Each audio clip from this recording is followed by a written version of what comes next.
ერთიანი ნაციონალური მოძრაობის ჭიათურის მუნიციპალიტეტის გამგებლობის კანდიდატი გოგი ჩიკვილაძე წინა საარჩევნო კამპანიის ფარგლებში შუქრუთის, პერევისის და კალაურის მოსახლეობა შეხვდა. პირველი შეხვედრა შუქრუთის მოსახლეობასთან შედგა. ერთიანი ნაციონალური მოძრაობის გამგებლობის კანდიდატმა ადგილობრივებს საკუთარი პროგრამა გააცნო და მოსახლეობისგან პრობლემები მოისმინა.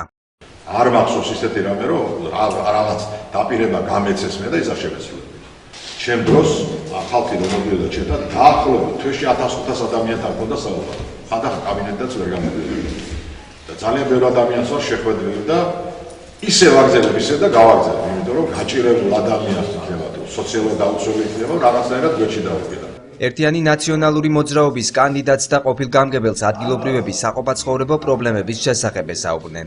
წყალი არა გვაქვს, გაზი არა გვაქვს, ყველაფერი საყურადღებოა. რა ვიცი, ძალიან დაჩაგრულად ვგრძნობთ თავის თელი სოფელი. და ძალიან მინდა რომ მოგვაქციოს ყურადღება, რომელიც მთავრობაც მოვა, რომ ხალხის გასაჭირი გაიგოს ყველაფერი. პერევისის მცხოვრებლებმა ყურადღება სოფლის გაზიფიცირების შეჩერებულ პროცესზე გაამახვილეს. გოგი ჩიკვილაძეს გამარჯვების შემთხვევაში მათ პროგრამის გაგრძელებისა და პრობლემების მოგვარების თხოვნით მიმართეს. ყველა კანდიდატთან გვაქვს შეხვედრები. ყველას უნდა მოусმინოთ, რა თქმა უნდა. აი, იქ გამოირჩევა მე კარგიც და ცუდიც, მაგრამ ჩვენ ვიცით. ვინ რისი გამკეთებელი იქნება. რო შეგვიძლია იმას ხომ და 90% თუ არა კაცო 50-ით მაინც გამართულდეს. გაზის პრობლემა გვაქვს ძალიან დიდი, გაზიფიცირება უნდა მოხდარიყო და არ მოხდა. წყლის პრობლემა გვაქვს ძალიან დიდი. გამრიცხველიანების პრობლემა. ჩვენ საერთოდ ვიყავით ამ პიროვნების კმაყოფილი, როცა იყო ის გამგებლად. არც ერთი ჩვენი თანასოფლელი უკმაყოფილი არ იყო მაგისი. ვისურვებდით რომ აერჩია ის ხალხს. სამივე სოფლის პრობლემები კარგადაა ცნობილი ზურაბ ნეფარიძისთვის. ის გოგი ჩიკვილაძემ პერევისის თემის მაჟორიტარი დეპუტატობის კანდიდატად წარადგინა. შუქრუთი, პერევისა, კალაური არის ჭიათურ მანგანუმის მიწისქვეშა გამომუშავების შედეგად დაზიანებული სოფლები და სხვა სოფლებთან შედარებით უფრო მეტად გაჭირვებულად ცხოვრობს აქ ხალხი და მიწაც მეტად მოუსავლიანია და მეტი ყურადღება ესაჭიროება ამ ხალხს.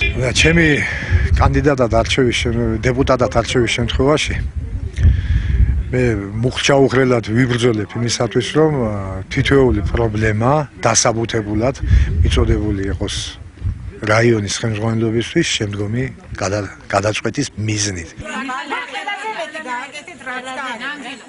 წინა საარჩევნო შეხვედრები გამართა ნაციონალური მოძრაობის კანდიდატმა საფარისა და ავარიონის მოსახლეობასთანაც.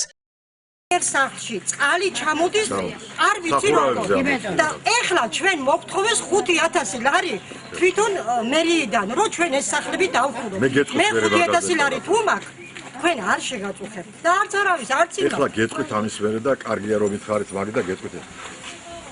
20 წლის პრობლემა, რომელიც ჭიათურაში იდგა, როგორც მიწისძვრის დაზარალებული სახლები. ჩემ დროს 2 წელი ვიბრძოლე რომ გამეკეთებინო და დაახლოებით 2000 ადამიანზე მეც დავეხმარე. გაზი ჩვენ არა გვაქვს, საბაგიროები აქ ნახევარჯერ არ არის. ნე ღამე თუ გახდი ალბათ ღამე მოკვდები, იმიტომ რომ ექიმი არ მოვა ჩვენთან.